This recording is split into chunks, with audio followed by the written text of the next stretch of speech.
Assalamualaikum warahmatullahi wabarakatuh. Baik, lanjut ke materi mengenai rekayasa perangkat lunak ya.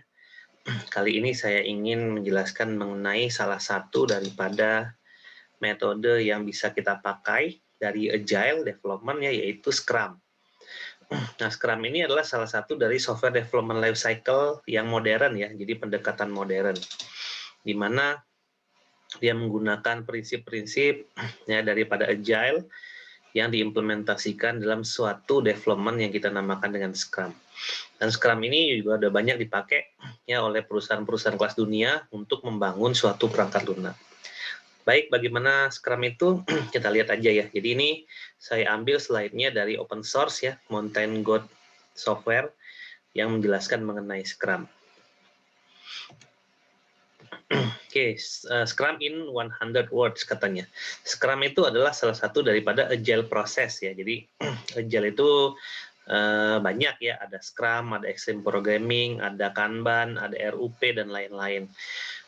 Nah, jadi Scrum itu adalah salah satu daripada Agile di mana fokusnya adalah mendelivery suatu perangkat lunak yang bekerja dengan baik ya, yang dapat mendukung bisnis dalam waktu yang singkat. Jadi kalau kita ingin membangun perangkat lunak dengan waktu yang singkat ya, itu kita bisa menggunakan Scrum. Nah, di sini Scrum itu dilakukan secara rapid ya, secara terus-menerus dengan mendelivery yang kita sebut sebagai working software setiap 2 minggu atau 1 bulan untuk 1 kali sprint. Jadi ada istilah sprint nanti di Scrum. Sprint itu menandakan suatu proses development secara rapid ya, secara terus-menerus. Kemudian Scrum meletakkan business value ya, nilai bisnis sebagai prioritas. Lalu menggunakan prinsip-prinsip yang lain seperti self-organized team dan lain-lain untuk mendelivery suatu perangkat lunak yang memiliki fitur-fitur yang berkualitas. Gitu ya. Jadi memang Scrum ini fokusnya untuk mendelivery suatu perangkat lunak yang berkualitas, yang bisa langsung didelivery dengan baik, yang bisa beroperasional dengan baik. Nah, setiap 2 minggu atau sebulan sekali, setiap orang bisa melihat hasil yang ditunjukkan dari suatu proses rapid ini tadi ya, yaitu adalah software yang udah jadi dan siap dirilis. Ya, lalu akan dilanjutkan pengembangannya pada sprint berikutnya, artinya pada 2 minggu atau sebulan ke depan, dan itu berlangsung terus-menerus. Oke, itu adalah Scrum in 100 words. Oke, Scrum ini banyak ya buku yang bisa dipelajari tentang Scrum. Ada bukunya Jeff Sutherland, ada Ken Schwaber, ada Mike Biddle, ada Ken Schwaber and Mike Cohn ya, ini banyak yang kita bisa baca mengenai konsep asli daripada Agile Development ini ya, yang Scrum khususnya. Nah, Scrum digunakan di mana-mana ya, dari Microsoft, Yahoo, Google, Electronic Arts dalam membuat game gitu ya, Hammond Studio, Philips, BBC dan lain-lain ya. Ini banyak banget ya perangkat lunak yang diciptakan menggunakan Scrum dan diciptakan oleh perusahaan-perusahaan yang mendunia. Nah, di Indonesia pun banyak yang menggunakan Scrum. Cuman seperti apa Scrum-nya kadang-kadang ada modifikasinya sedikit ya, tidak sesuai dengan apa yang diinginkan. Jadi memang Scrum ini banyak ya digunakan oleh perusahaan-perusahaan besar ya, termasuk Google juga, untuk membuat suatu perangkat lunak. Perangkat lunak apa saja yang bisa dibuat oleh menggunakan Scrum ya, software development-nya Scrum atau strateginya menggunakan Scrum itu bisa komersial software, perangkat lunak komersial, atau in-house development, contract development, fixed price project, harga yang sekali bayar ya, fixed price, financial application, terus sistem yang selalu live ya, uptime-nya 24/7 gitu ya. Ya banyak lah ya, video game development, website, dan lain-lain. Jadi Scrum ini bisa membuat hampir semua perangkat lunak, jadi bisa digunakan untuk membuat di hampir setiap perangkat lunak yang ingin diciptakan, gitu ya. Jadi bisa untuk organisasi ya in-house, atau bisa untuk komersial secara umum. Ya, dengan nilai project yang tetap atau yang tidak gitu ya, dengan kontrak ya, kontrak itu misalnya per bulan atau per project atau seperti apa ya, macam-macam gitu ya. Nah, karakteristik apa yang dimiliki oleh Scrum ini hampir setiap kemarin kita bilang prinsip-prinsip di Agile ya, itu ada di Scrum ya, termasuk self-organizing team itu ada. Kemudian ada istilah yang dinamakan sprint, yaitu product progress dalam setiap bulan ya. Kemudian ada yang istilahnya yang disebut sebagai product backlog, itu adalah requirement ya. Jadi ada kebutuhan atau fungsional requirement yang didapatkan dari proses requirement lalu ditampilkan dalam nama product backlog. Kemudian pokoknya semua daripada prinsip Agile itu ada di karakteristiknya Scrum ya, karena memang Scrum ini termasuk salah satu daripada Agile. Nah, manifestonya juga sama ya untuk Scrum juga. Jadi Scrum itu mementingkan individual dan interaksi daripada proses and tools. Lebih mementingkan working software daripada comprehensive documentation. Jadi lebih fokusnya ke dalam perangkat lunaknya ya daripada dokumentasinya. Kemudian lebih mementingkan kolaborasi konsumen daripada negosiasi kontrak, dan lebih mengutamakan ya responding to change daripada following a plan. Jadi ini manifestonya sama ya dengan Agile. Seperti apa penjelasan manifesto Agile bisa teman-teman lihat di slide saya yang sebelumnya, yaitu Agile Development. Oke, ini adalah software development life cycle-nya Scrum ya, di mana yang pertama ada product backlog namanya. Ada product backlog yang dikembalikan, artinya yang belum bisa dieksekusi. Ada yang bentuknya gift wrap, artinya udah diselesaikan dengan baik ya, dalam bentuk ya gift wrap itu ibaratnya bisa kayak hadiah gitu ya, yang udah indah, udah jadi ya. Ada yang cancel atau batal. Nah, ini semuanya adalah requirement ya, semuanya return, yang give, yang cancel, itu semuanya adalah requirement yang kita sebut sebagai product backlog. Nah, lalu ada proses yang dinamakan sprint, ya ini dilakukan 2-4 minggu ya, selama 1 bulan maksimal, dan itu dilakukan terus-menerus ya. Kemudian return itu akan menjadi sprint goal ya. Jadi return itu nanti akan dikembalikan ke dalam product backlog berupa sprint goal ya. Tujuan daripada satu sprint itu apa? Artinya nanti return ini adalah requirement yang diambil dari product backlog, di mana nanti akan dieksekusi di sprint ya, dan nanti akan menjadi product backlog yang sudah selesai ya, dikerjakan dengan baik ya. Nah, lalu dari product backlog itu ya kita akan ambil suatu fungsi, misalnya ada 10 fungsi, kita ambil 5 dulu untuk dikerjakan, itu akan menjadi return-nya, akan menjadi tujuannya, dan itu akan dipecah menjadi beberapa proses gitu ya, di mana itu kita sebut sebagai sprint backlog. Jadi dalam satu sprint itu ada sprint backlog yang diambil dari product backlog. Nah, selama proses sprint itu akan berlaku ya selama 2 atau 4 minggu, gunanya untuk package tadi ya, potensial shipment product increment ya. Jadi nanti akan produknya itu udah jadi, udah langsung bisa beroperasi justru ya. Jadi siap beroperasi. Jadi fitur yang diinginkan ditaruh di product backlog, diambil menjadi sprint backlog, dieksekusi melalui proses sprint, lalu dikadoin, dihadiahkan atau dijadikan produknya menjadi produk yang bisa beroperasi dengan baik. Nah, nanti kalau ada yang gagal gitu ya, kita bisa balikin lagi dalam bentuk kupon gitu ya. Artinya gagal itu bisa dikerjakan nanti ya, bisa ditaruh lagi di dalam sini dalam bentuk suatu kupon. Nah, dalam sprint ya, selama proses 2-4 minggu itu ada proses yang kita namakan daily scrum, daily meeting ya. selama 24 jam. Jadi tiap hari itu akan dilaksanakan suatu daily meeting. Jadi ada rapat harian, di mana nanti rapat harian itu akan kita jelaskan apa saja aktivitasnya di slide yang lain, gitu ya. Nah, jadi intinya di dalam Scrum ini adalah product backlog yang berisi requirement tadi, gitu ya, yang nanti diambil beberapa, yang itu akan menjadi sprint backlog untuk dikerjakan selama 2-4 minggu, gitu ya. Lalu setiap hari akan dilaksanakan suatu Scrum meeting, dan setelah sprint itu dilakukan, itu bisa mendelivery suatu perangkat lunak yang siap beroperasi. Jadi targetnya per bulan atau per 2 minggu itu perangkat lunaknya udah siap beroperasi.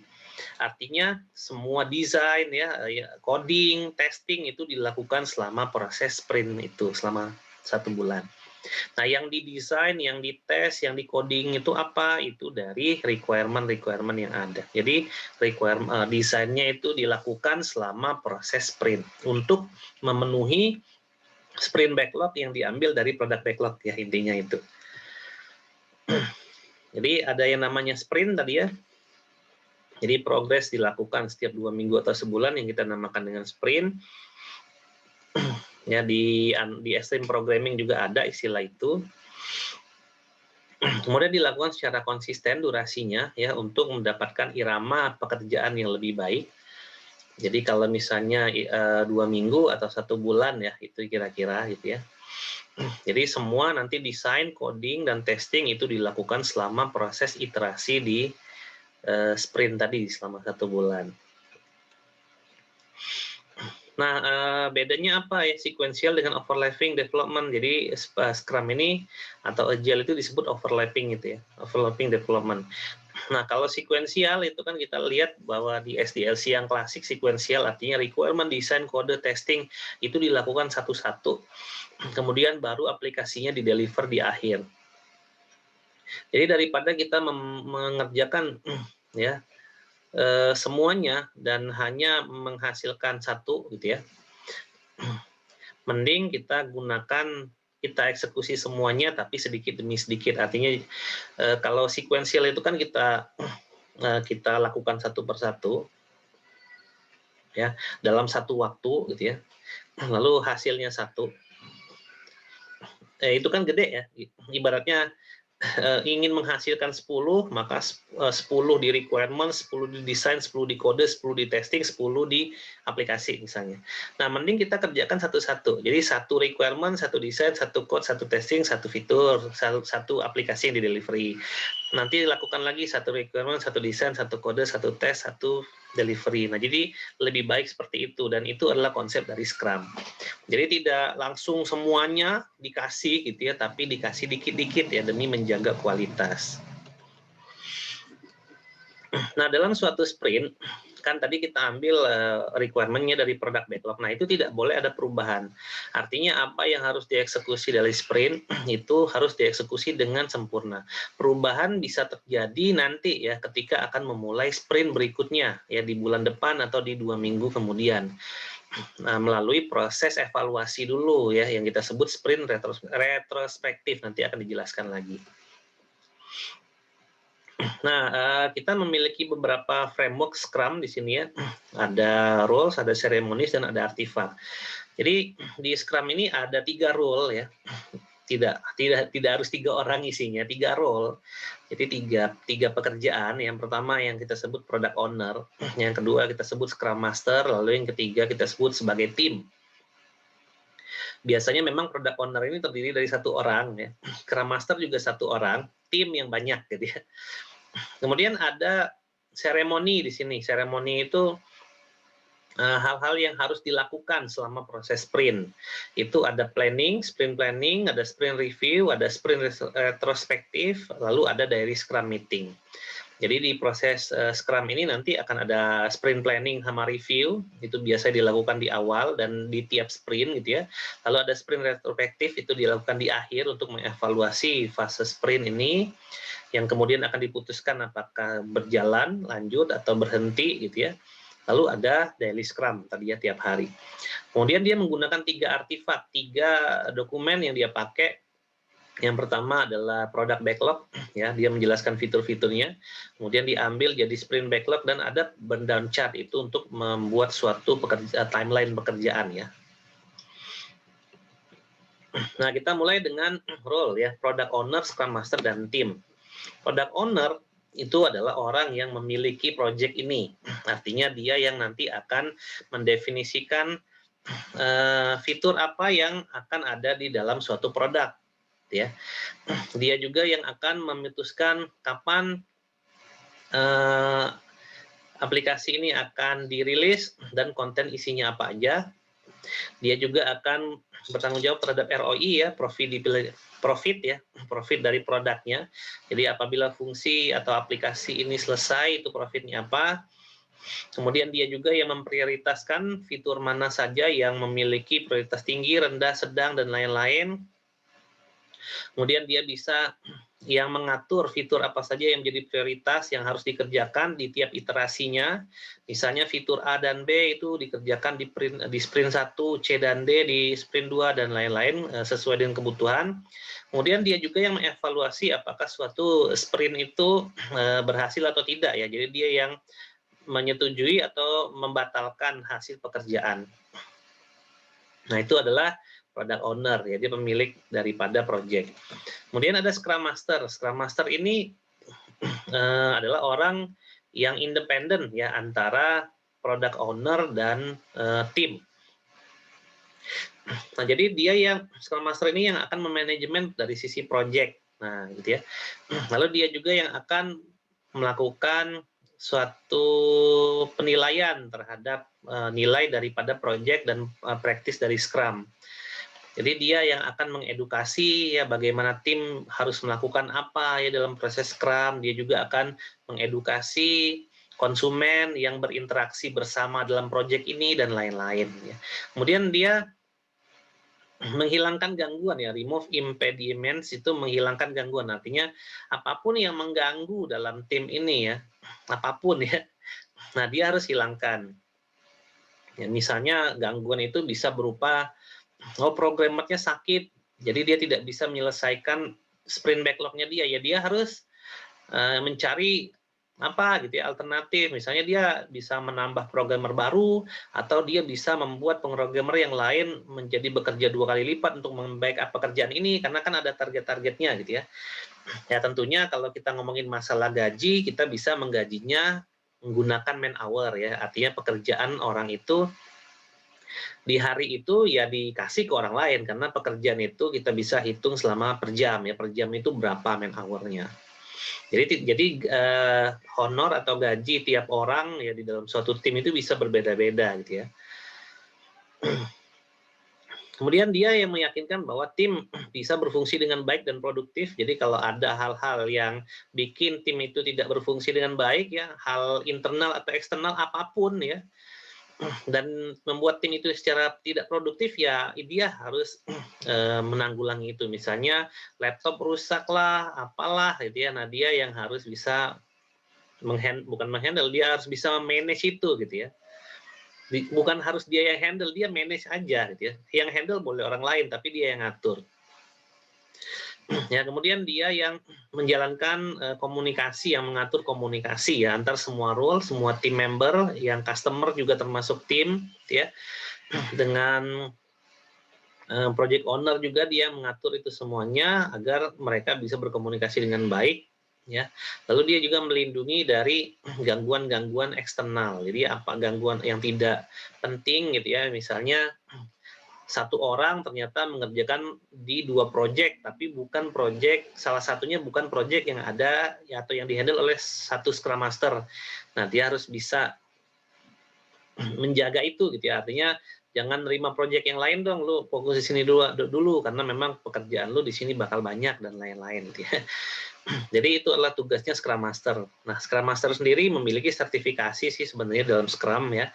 Dia adalah orang yang memiliki role yang hampir mirip mungkin ya dengan project manager gitu ya.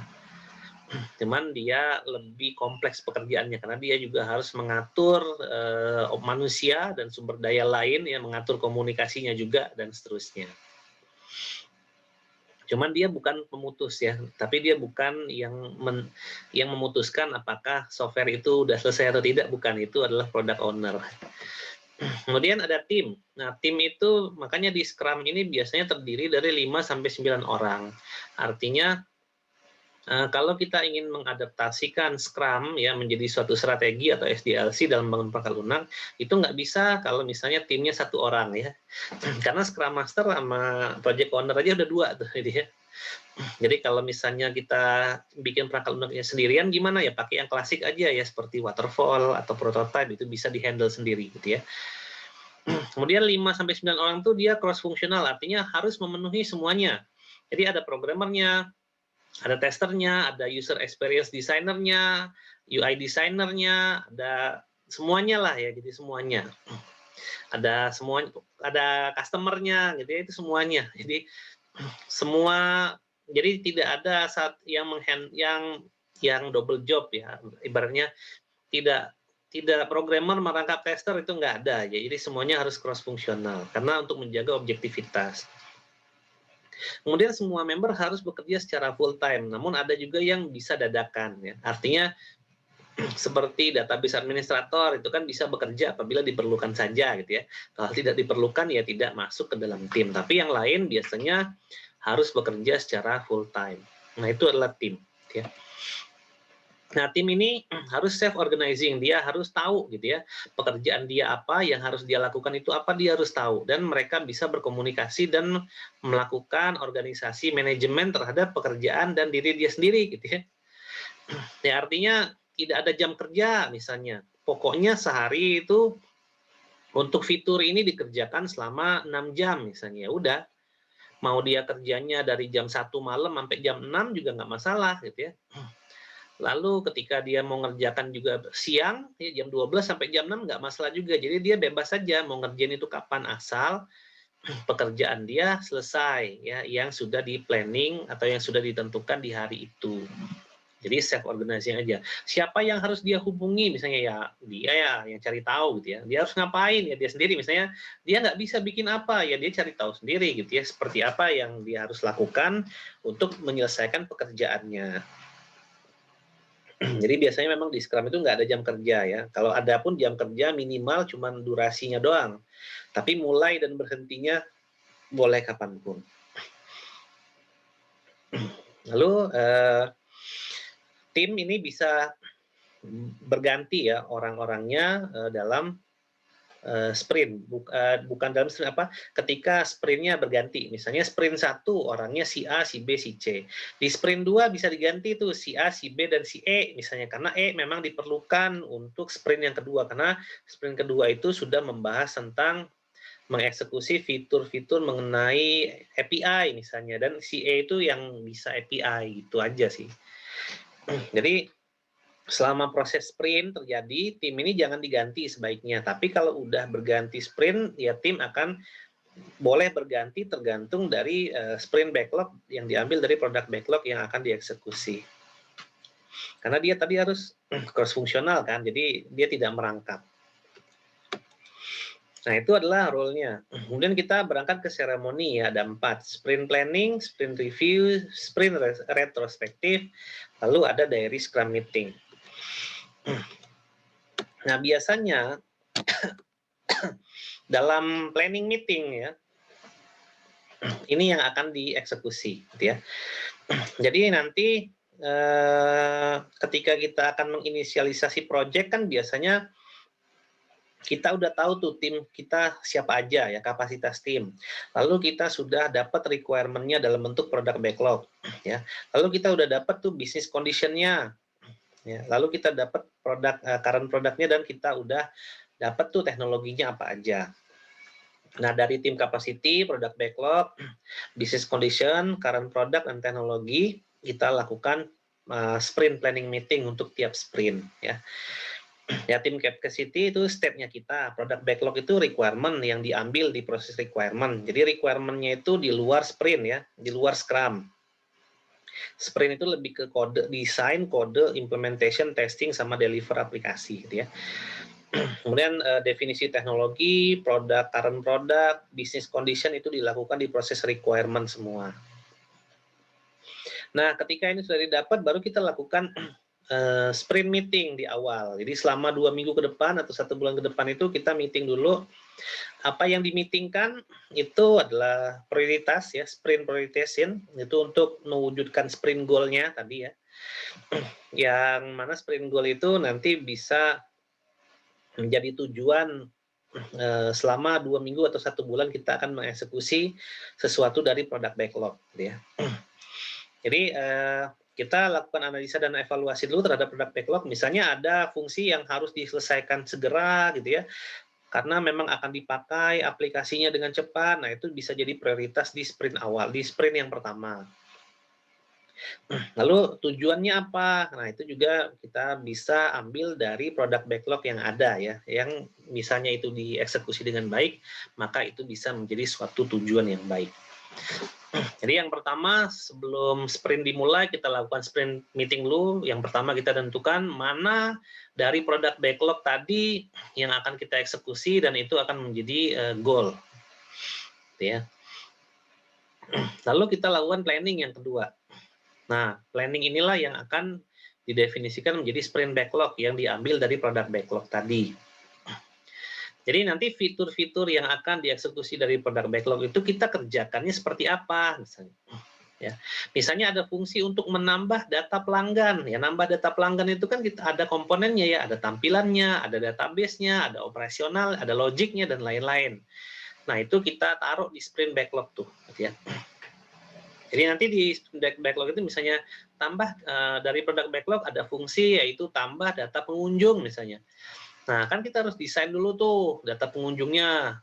Kita harus implementasikan UI-nya, prosesnya, database-nya, lalu kita harus tes dan lain-lain. Nah, itu yang akan kita planning di sini, gitu ya. Nah, namun planningnya itu pekerjaan semua yang dari produk backlog tadi ya, yang akan dikerjakan oleh tim, dan kita harus bikin per jam. Ya, jadi apa yang misalnya membuat user interface itu perlu 5 jam misalnya, mendesain UI-nya perlu 8 jam misalnya dan seterusnya, gitu ya. Jadi dari produk backlog tadi diambil requirement-nya, lalu requirement itu dipecah menjadi beberapa pekerjaan gitu ya, yang itu akan kemudian menjadi sprint backlog yang akan dikerjakan nantinya. Nah, jadi di sprint planning ini nanti tim akan memilih item dari produk backlog yang mana yang dia akan selesaikan ya, yang akan dia commit to completing, yang akan diambil dan dia akan selesaikan. Nah, ketika dia ambil, lalu sprint backlog itu dibuat berdasarkan itu tadi ya, sprint planning ya. Desainnya gimana, pekerjaannya apa, lalu durasinya berapa lama. Lalu itu dilakukan secara kolaboratif, tidak hanya dikerjakan oleh Scrum Master, ya, dan kemudian semua itu harus dikerjakan secara bersama, gitu ya. Nah, sebagai contoh ini ya, as a vacation planner, I want to see the photo of the hotel. Nah, jadi itu adalah requirement-nya dari produk backlog. Artinya untuk menampilkan foto dari hotel kita harus ngapain gitu ya. Kita harus kode di middle tier-nya 8 jam, user interface-nya sekian, text fiturnya sekian, full class-nya sekian, update performance test-nya sekian dan lain-lain. Jadi selama proses sprint itu ya, sprint backlog itu akan menjelaskan pekerjaan ya dari desain, coding, implementation, sampai ke testing. Itu semuanya ada di sprint backlog untuk mewujudkan fungsi di produk backlog ya, requirement di produk backlog. Nah, itu di awal. Ya, di awal proses sprint kita lakukan sprint meeting. Kemudian tiap hari kita adakan daily scrum. Daily scrum itu kita lakukan per hari, nggak usah lama-lama, 15 menit aja, lalu dilakukan secara berdiri. Stand up meeting lah ya, kalau di perusahaan itu tiap pagi. Nah, di daily scrum ini, ada yang saya pakai. Di daily scrum ini sebenarnya bukan untuk menyelesaikan permasalahan. Karena untuk menyelesaikan permasalahan kita bisa lakukan selama proses bekerja gitu ya, sehari-harinya. Nah, meeting ini semua yang harus kita kerjakan itu kita bisa jelaskan di Scrum meeting. Makanya dia bilang whole world is invited gitu ya.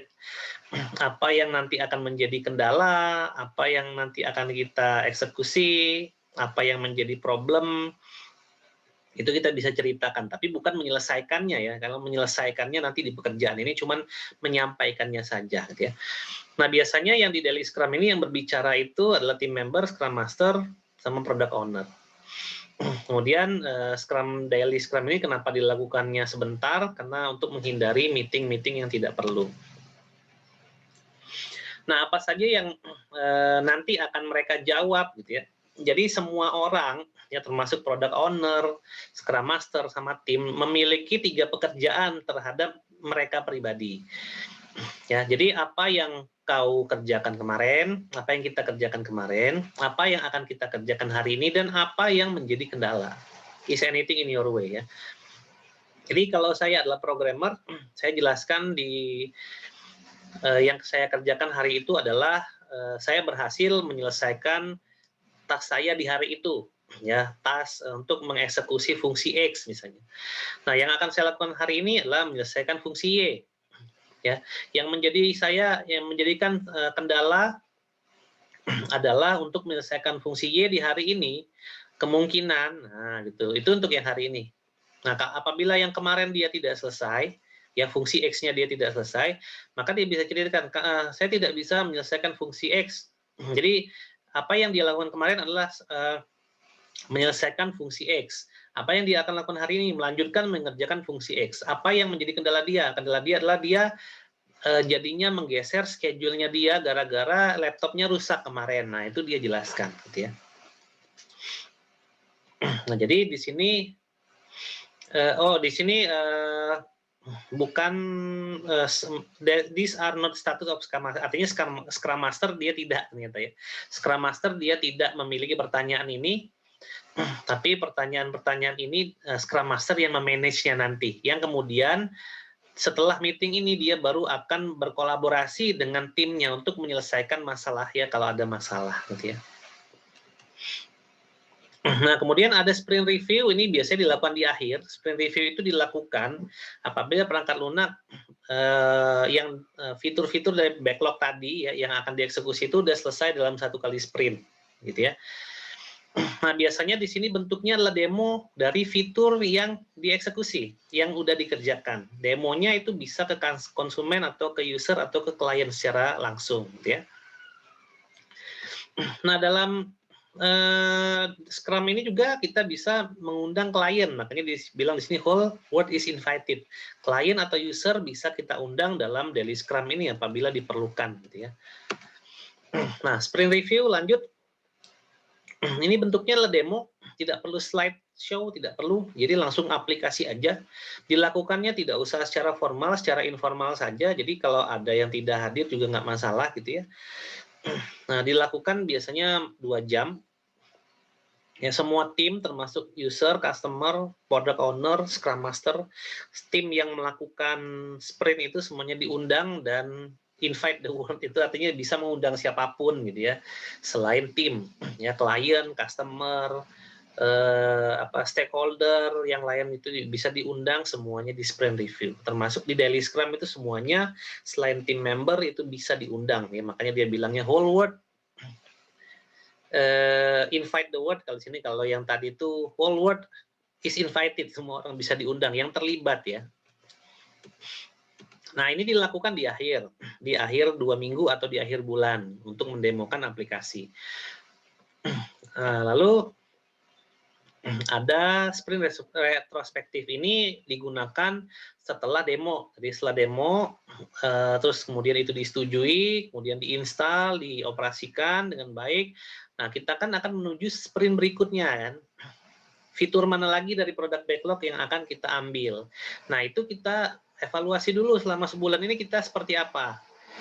Ya, jadi biasanya ini seperti rapat ya. 15-30 menit. Apa yang kita kerjakan, mana yang baik, mana yang buruk, ya kita jelaskan. Nah, ini di dalam rapat ini. Jadi setiap sprint udah selesai tadi sprint review, Ini kita lakukan. Nah, siapa aja orang-orang yang melakukan ini? Scrum Master, Product Owner, tim, terus customer, dan yang lainnya apabila ada, gitu ya. Karena customer juga dalam Agile atau Scrum itu menjadi bagian daripada tim development ya, karena proses kolaborasi. Nah, bagaimana status-status yang dihasilkan dari sprint retrospektif ini? Artinya bisa start doing, bisa stop doing, bisa continue doing gitu ya. Tergantung ya. Apabila memang masih banyak utang, maka kita harus ya continue doing ya. Artinya kita harus menambah durasi sprint misalnya. Apabila udah selesai, kita bisa start doing, kita bisa melakukan sprint yang baru. Atau ternyata memang udah selesai, kita bisa berhenti statusnya. Karena sprint itu misalnya adalah sprint terakhir ya. Dari produk backlog yang sudah didefinisikan itu yang terakhir misalnya. Nah, itu juga bisa. Jadi output daripada retrospektif itu adalah start doing, stop doing, atau continue doing ya. Jadi bisa mulai yang baru, bisa berhenti selesai, atau melanjutkan yang tadi ya, karena masih ada hutang di dalam sprint yang tadi. Kemudian yang artifak, ya, jadi di sini di Scrum dia menggunakan product backlog, sprint backlog, sama burn down chart. Oke, product backlog, lihat yang paling depan itu adalah requirement, semua kebutuhan fungsional. Aplikasi ini nantinya bisa ngapain aja, nah itu ya requirement. Itu biasanya di requirement gathering udah dikumpulkan. Nah, tentu saja product backlog ini sifatnya tidak statis ya.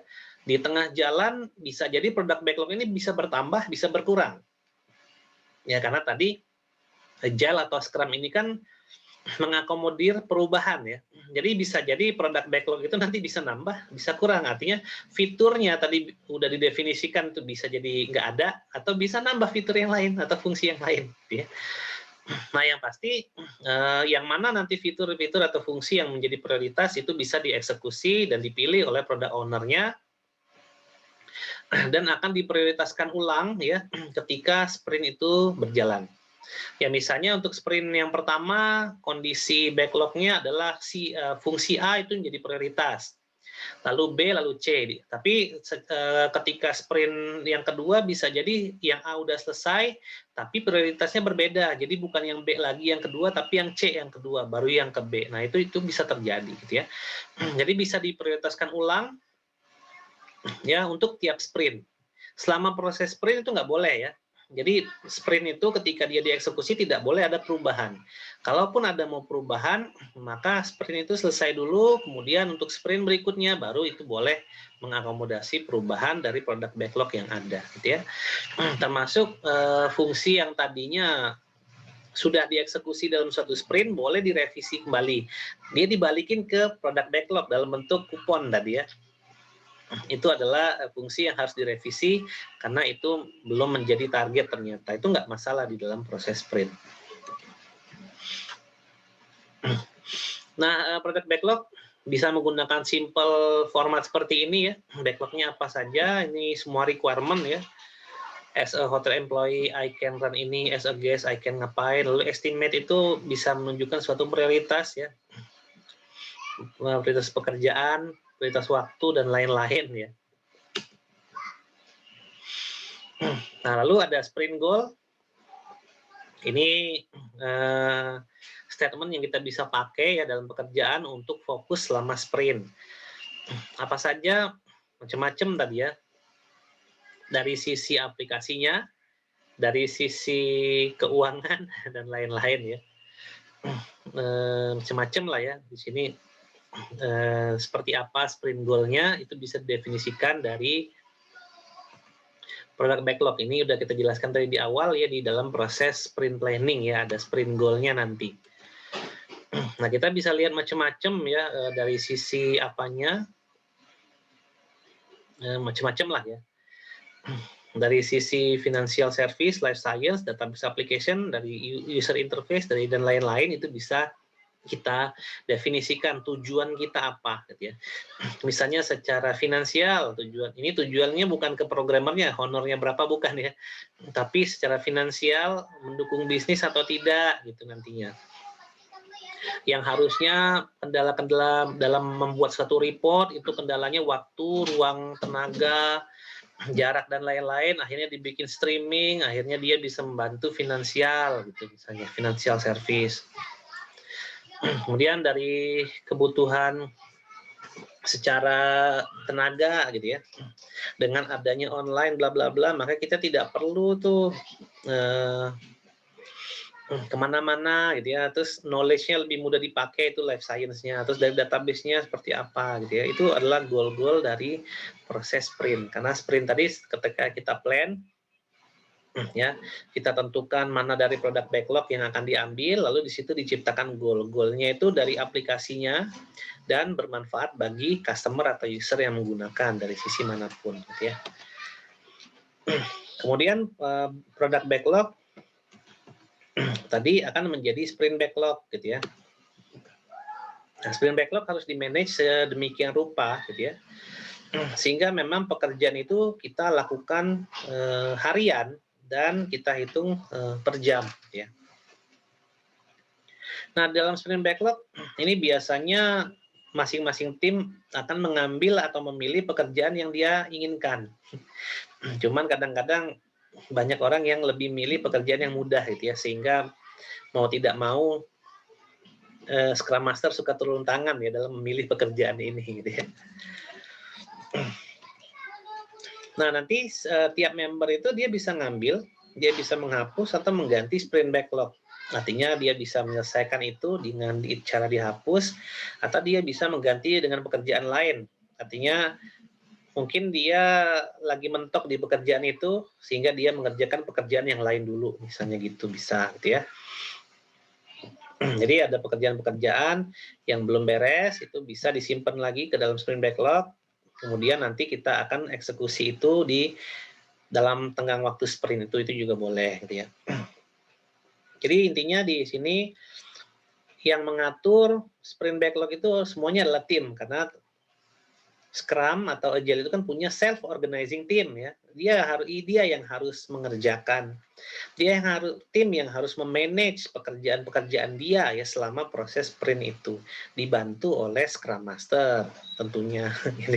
Kalau nggak dibantu kacau nanti timnya ya. Mentang-mentang self-organizing jadi seenaknya kan nggak mungkin kayak gitu ya. Pasti ada yang memanage yaitu Scrum Master. Nah, biasanya sprint backlog bentuk yang paling biasanya kayak gini ya.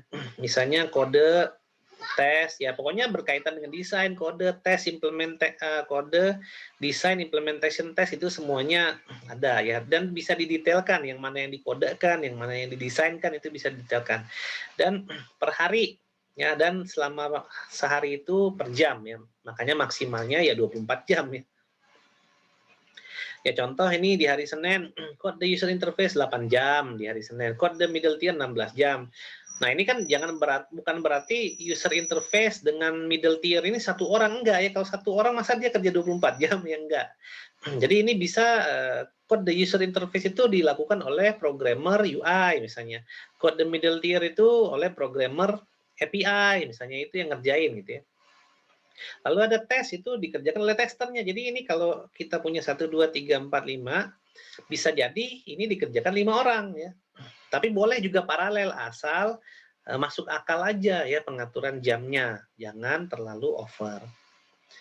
Ya tentunya kita dalam mendefinisikan pekerjaan ini kan tetap harus patuh pada undang-undang ya. Pekerjaan itu 8 jam sehari gitu ya. Lebih dari 8 jam maka ada lembur dan lain-lain, itu tetap harus diikuti ya aturan-aturan itu. Apabila memang ada 2 pekerjaan yang dilakukan oleh 1 orang, ya asal tidak lebih dari 8 jam itu boleh-boleh aja. Tapi kalau lebih dari 8 jam ya itu harus lembur ya, dan harus disesuaikan juga dengan kemampuan orangnya. Jangan sampai 1 orang dianggap bisa melakukan semuanya gitu ya, karena waktu itu terbatas, pikiran orang itu terbatas. Manusia mengerjakan hal-hal yang fokus itu lebih bagus hasilnya ya daripada yang terpecah-pecah. Nah ini yang harus dimengerti ya oleh Scrum Master, Product Owner dalam mengatur suatu tim. Ya jangan sampai pengennya hemat, jadinya cuma nge-hire dikit, cuman nanti hasilnya berantakan. Nah di Indonesia itu budaya kayak gitu masih ada gitu ya. Jadi banyak, makanya saya bilang ketika mereka bilang akan menggunakan Scrum, tapi pas ngomongin sprintnya itu berantakan banget sprintnya, gitu ya. Nah, nanti hari Rabu boleh nambah gitu ya, boleh aja nambah, ya boleh nambah lagi gitu ya. Nah, cuman kalau kita lihat sprint backlog ini trennya adalah makin ke sana gitu ya, makin dikit waktunya. Jadi memang digas, kalau sprint itu namanya sprint ya, lari ya. Sprint itu kenapa dia disebut sprint? Karena digas di awal, nanti di akhir dia menurun. Apanya? Jam kerjanya, gitu ya. Jadi di awal jam kerjanya meninggi, di akhir itu jam kerjanya jadi menurun. Ibaratnya gini, Senin, Selasa, Rabu, Kamis itu jam kerjanya panjang. Tapi Jumat itu kan kayak ibaratnya aduh hari lelah ya, jadi jam kerjanya bisa diturunin gitu. Jadi dia memiliki jam kerja yang menurun. Makanya dia sebutnya sebagai sprint ya. Sprint itu kan di awal ngebut, nanti di akhir melambat gitu ya. Melambat dalam artian tetap nyampe finish ya. Cuman di awal dikebutnya gitu. Nah, sehingga kalau kita gunakan burn down chart, ini termasuk artifak yang dipakai ya, itu bentuknya seperti ini gitu ya. Jadi sprint itu di awal itu jam kerjanya meningkat, namun nanti semakin mau akhir sprint jam kerjanya menurun. Ya, karena apa? Memang sprint itu kayak gitu ya. Jadi di akhir itu memang pekerjaan itu adalah untuk memulai ya kayak kita bikin bangunan aja ya. Di awal kita bikin fondasi dan lain-lain, di akhir kan hanya sekedar memoles ya. Finishing lah ibaratnya proses finishing. Proses finishing itu kan hanya sedikit yang dikerjakan ya. Nah, tapi kalau di budayanya Indonesia itu biasanya kebalik ya, di awal santai, pas mau deadline baru jam kerjanya meningkat gitu. Nah, itu pekerjaan budayanya orang Indonesia. Nah, itu salah ya. Justru kalau sprint itu di awal dia di-push ngerjain sesuatu, di akhir dia santai. Kalau orang Indonesia enggak, di awal dia santai, deadline-nya tinggal dikit lagi baru dia. Nah, makanya disinilah pentingnya kita memanage suatu tim ya oleh Scrum Master. Makanya kalau Scrum, ngomongin Scrum, ya pakai Scrum, Scrum Master-nya mana nggak ada gitu ya.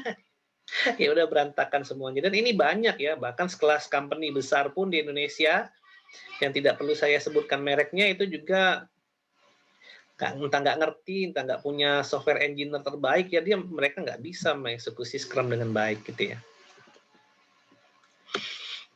Nah, jadi tadi bisa diterjemahkan ke dalam boundary chart. Jadi seperti ini bentuknya, ya ke bawah. Nah, ini contohnya, ya. Jadi ada product backlog, ada yang bisa diambil dari story, acceptance kriterianya itu ditentukan dari product backlog. Artinya, ya jangan lupa tentukan acceptance kriteria ya. Kalau tidak ada acceptance kriterianya, kita nggak tahu pekerjaan kita ini selesai atau belum. Jadi acceptance kriteria itu harus ada di dalam product backlog. Ya, kalau kita mendefinisikan requirement aja, ya produk kriteria itu, acceptance kriteria itu kita tentukan di awal gitu ya. Misalnya menambah, kita punya fungsi untuk menambah data pengunjung. Nah, fungsi ini akan diterima apabila kondisinya seperti apa gitu ya, tidak ada error, misalnya waktu eksekusinya cepat dan lain-lain. Nah, itu tuh semua harus ada tuh gitu ya di dalam acceptance kriteria. Nah, kadang-kadang di sini si produk owner-nya dia tidak mendefinisikan acceptance kriteria di awal sehingga dia ketika memutuskan akan menerima atau tidak suatu pekerjaan ya mengaccepting atau mengereject suatu pekerjaan dia juga bingung terima apa enggak gitu ya. Dan mungkin kadang-kadang product owner juga diskusi ke klien, tapi kliennya juga bingung ini terima atau enggak. Kenapa tidak ada acceptance kriteria yang disepakati di awal.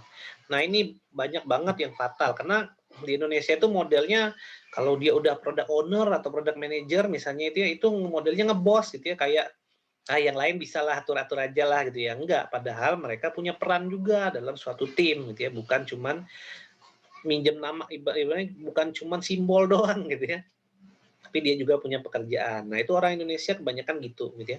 Bahkan untuk sekelas perusahaan besar sekalipun, tidak harus saya sebutkan namanya gitu ya. Lalu prioritasnya juga kita bisa sebutkan di product backlog ya, dari product backlog story form. Jadi bisa dibentuk story formnya. Nanti ada product backlog, diambil satu ya, lalu dipecah menjadi beberapa aktivitas ya, desain, kode, implementasi dan tes, itu menjadi satu sprint. Nah, dalam pembagian tim member kita punya scalability sebenarnya ya. Tim itu bisa terdiri dari 5 sampai 9 tadi ya, atau untuk yang untuk beberapa sprint bisa mungkin 7 atau beberapa orang lah gitu ya. Nah, scalability tim ini akan tergantung dari aplikasi yang dibangun itu apa. Nah, kita punya kekuatan seperti apa gitu ya. Terus durasi proyek berapa lama. Nah, itu bisa tergantung daripada itu. Bahkan Scrum itu bisa mempekerjakan lebih dari 500 orang dalam suatu proyek ya. Tapi orangnya berganti-ganti ya tiap tiap sprintnya. Nah, bisa jadi seperti ini ya. Scaling through the Scrum of Scrum. Jadi selama Scrum itu gini, nanti bisa jadi ganti itu naik ke atas atau ini nambah gitu ya dan lain-lain. Itu bisa terjadi ya. Jadi tim itu bisa berganti-ganti dan bisa diatur skalabilitasnya seperti apa dalam suatu sprint itu nantinya. Nah, apabila ingin memahami lebih jauh tentang Scrum, ini reading list-nya, silakan teman-teman lihat dan cari di Google ya, teman-teman bisa baca apabila memang ingin menguasai Scrum. Ada beberapa yang bisa dibaca di sini, ini silakan di pause videonya terus dilihat, terus dicari di Google. Ini juga silakan di pause lalu dicari di Google gitu ya. Artikel-artikel, paper atau buku yang bisa teman-teman baca ya untuk memperdalam Scrum ini gitu ya. Baik, itu saja ya untuk introduction Scrum ya, perkenalan Scrum gitu ya. Semoga informasi ini berguna gitu ya. Ya boleh aja untuk yang penonton umum apabila ingin bertanya bisa di kolom komentar di YouTube. Ya kalau sempat saya balas. Itu saja dari saya. Terima kasih. Wassalamualaikum warahmatullahi wabarakatuh.